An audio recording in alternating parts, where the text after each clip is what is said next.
What's going on, Nomads? It's your man, Chief Bruce, coming at you with another short talk. This time around, it's going to be more like a real talk versus a short talk.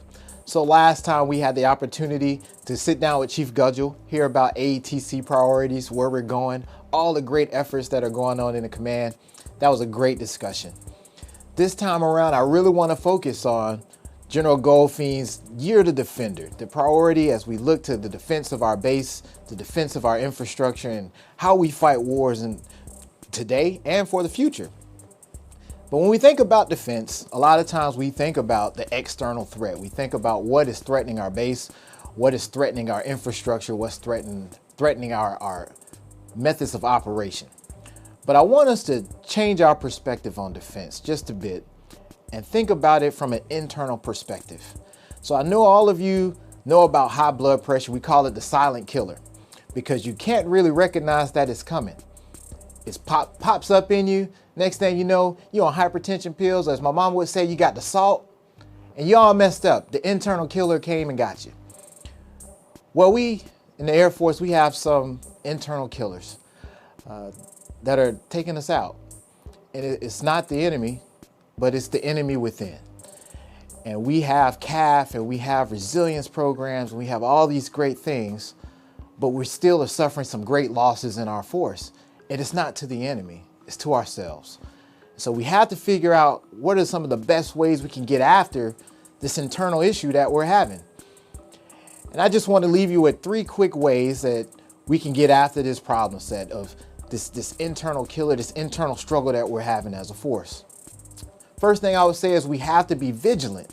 We have to look out for one another. We have to look at our habit patterns, get to know people, get to know their habit patterns, how they behave. If they're a happy, joyful person, and then you see them with a mood swing, or if they're a mean person, let's say they're a person that come into work every day and they have their battle face on, but then the next day they come in extremely happy or they come in with a different mood, talk to them, engage, see what's going on in their lives.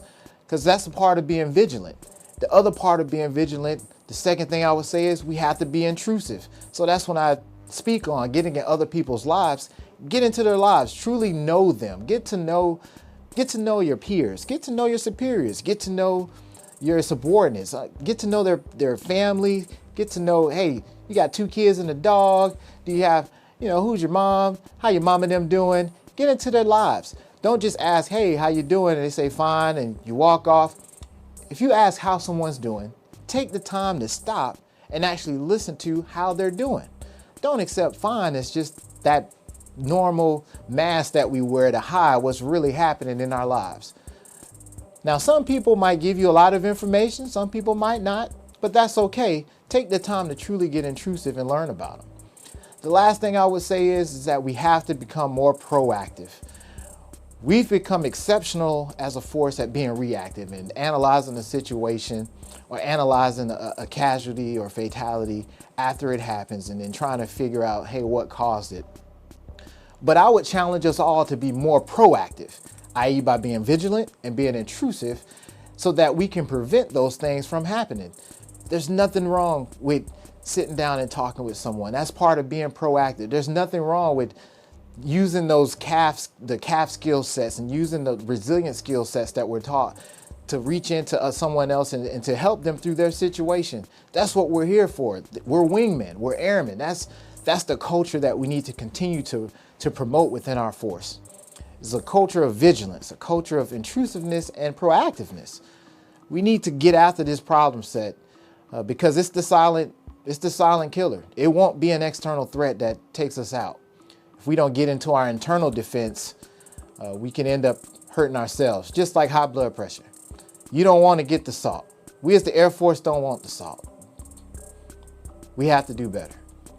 So with that, it's your man, Chief Bruce, signing out once again. I know this short talk was a real talk, but we'll be back with some more in the future. God bless America. God bless our great United States Air Force. Fire from the clouds, Nomads.